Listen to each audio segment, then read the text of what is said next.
স্বাগতম ভাগবত অনুষ্ঠানে আপনাদের সকলকে। আমরা তো পুরীতে যাই। কি করতে আমরা পুরীতে যাব? প্রথম কথা হচ্ছে, আমাদের উদ্দেশ্য মেন থাকবে জগন্নাথ দেবকে দর্শন এবং জগন্নাথ দেবকে কিছু নিবেদন, যার দ্বারা আমাদের অনেক কিছু জীবনের ইমপ্রুভমেন্ট হতে পারে, অশুভ অনেক প্রভাব নাশ হতে পারে। সমুদ্রে স্নান করাটা তো মেন নয়, স্নান করাটা অবশ্যই করতে হবে, দাপাদাপি অবশ্যই করতে হবে। তার সাথে আমাদেরকে ভগবান শিব পরমেশ্বর জগন্নাথকে দর্শন এবং জগন্নাথ দেবকে কিছু নিবেদন।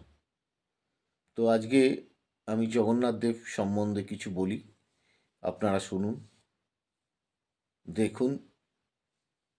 অনুষ্ঠানগুলো লাইক, শেয়ার, সাবস্ক্রাইব করুন। যারা করেছেন তাদেরকে অবশ্যই আমার মা তারা সর্বমঙ্গলা মন্দিরের তরফ থেকে অসংখ্য ধন্যবাদ। আপনারা যারা অনুষ্ঠানগুলো দেখছেন, শুনছেন, তাদেরকেও অসংখ্য ধন্যবাদ।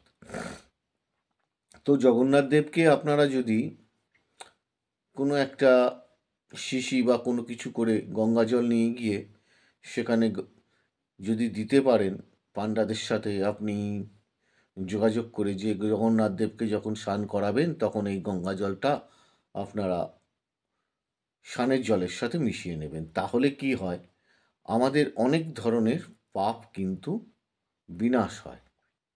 এবার জগন্নাথ দেবের রান্নায় যখন রান্না হয়, সেখানে আপনি পাণ্ডাদের সাথে যোগাযোগ করে ঘি এবং মধু যদি দিতে পারেন, নিবেদন করতে পারেন, আপনাদের জীবনে সৌভাগ্য লাভ হওয়ার সম্ভাবনা থেকে যায়।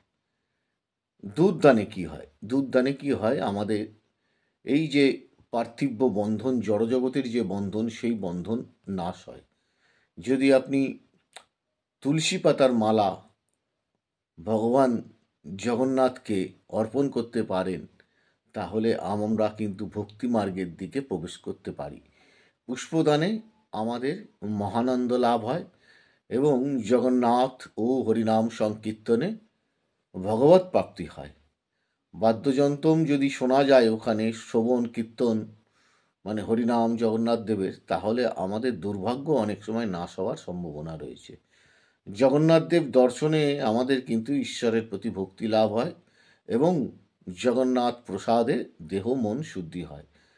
জগন্নাথ দেবের সেবায় আমাদের জীবন কিন্তু ধন্য হয়ে যায় এবং জগন্নাথ দেবকে পানীয় জল হিসেবে যদি আপনি ডাবের জল সেবন করাতে পারেন, তাহলে কিন্তু আমাদের জীবনের অনেক দুর্ভাগ্য কিন্তু কেটে যাওয়ার সম্ভাবনা থেকে যায়। এইবার সবাই তো আর জগন্নাথ দেবের জন্য পুরীতে যেতে পারে না।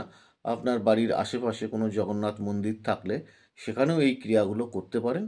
করলে আমাদের জীবনে অনেক অশুভ প্রভাব কেটে যায়। আরেকটা ব্যাপার হচ্ছে, জগন্নাথ দেবের একটা সুন্দর স্তোত্র আছে, সেই স্তোত্রটা যদি আমরা পাঠ করতে পারি, তাহলে খুব আমাদের জীবনের মারাত্মকভাবে অশুভ প্রভাব কেটে যাওয়ার সম্ভাবনা থেকে যায়।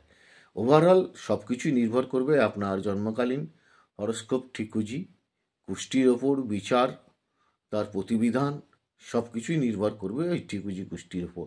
এই ভক্তি ব্যাপারটাও কিন্তু সেই আমাদের হরস্কোপ থেকেই আসে, সেই নবম ভাব, গুরু দর্শন, ভক্তিমার্গ, সব কিছু কিন্তু এই নবম ভাব থেকে আসে। তো যাই হোক, আজকে অনুষ্ঠান শেষ করার আগে আপনাদের ছোট করে একটা জগন্নাথ দেবের স্তোত্র শোনাচ্ছি, আপনারা শ্রবণ করুন।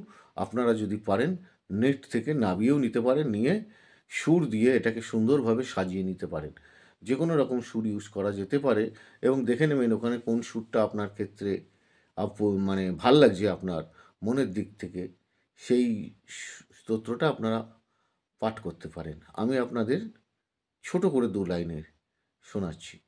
কদাচিৎ কালিন্দী তটবিপিনা সঙ্গেতা করব মুদাভিরে নারী বদন কমলা সাদ মধুপা রমা শম্ভু ব্রহ্মামর पति गणेशार्चितो वदं जगन्नाथ स्वामी नयन पथगामी भवतु मे। অনুষ্ঠানগুলো দেখুন, লাইক শেয়ার সাবস্ক্রাইব করুন। ভালো থাকুন, সুস্থ থাকুন। ঈশ্বর জগন্নাথ আপনাদের সকলের মঙ্গল করুন।